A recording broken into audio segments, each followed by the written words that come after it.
Yng nghanol dinas Caerdydd mae neuadd y ddinas, ac os ewch chi mewn yna mae werth ymweld fe welwch chi y neuadd marmor, oherwydd yn y neuadd honno mae yna gerfluniau o arwyr o bob math.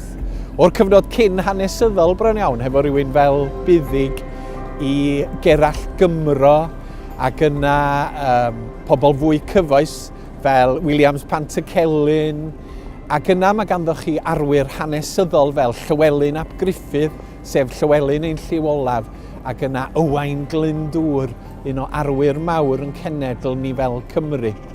Ac oedd Owain Glyndŵr di trio'i ora glas i wneud Cymru yn un uned wleidyddol o dan i arglwyddiaeth o'i hun. A rhyfel cartref mewn ffordd Owain Glyndŵr yn dechrau y 1400. Yn eithriadol o lwyddiannus ar y cychwyn yn cyngreirio hefo tywysogion eraill yng Nghymru ac ar y gororau. A'r gwrthryfel yn para hyd tua 1414, ac yna Owain yr Arwr yn diflannu oddi ar lwyfan hanes Cymru. Mi oedd ganddo fo weledigaeth, mi oedd ganddo fo frwdfrydedd, ond fe fethodd o a dod a'i deyrnas i rym.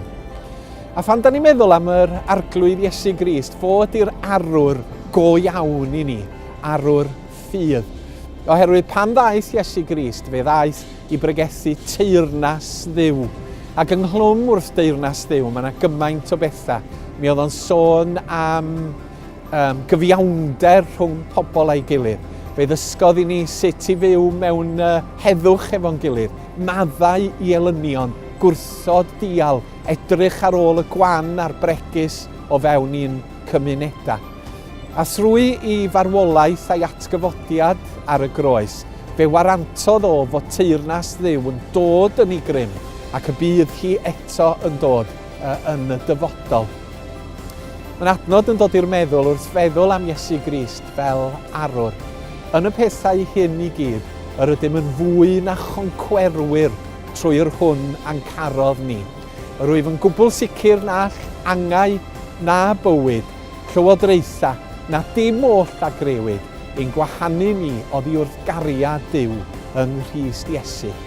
Os da ni chwilio am arwr, does na mond un mewn gwirionedd, sef Iesu Grist.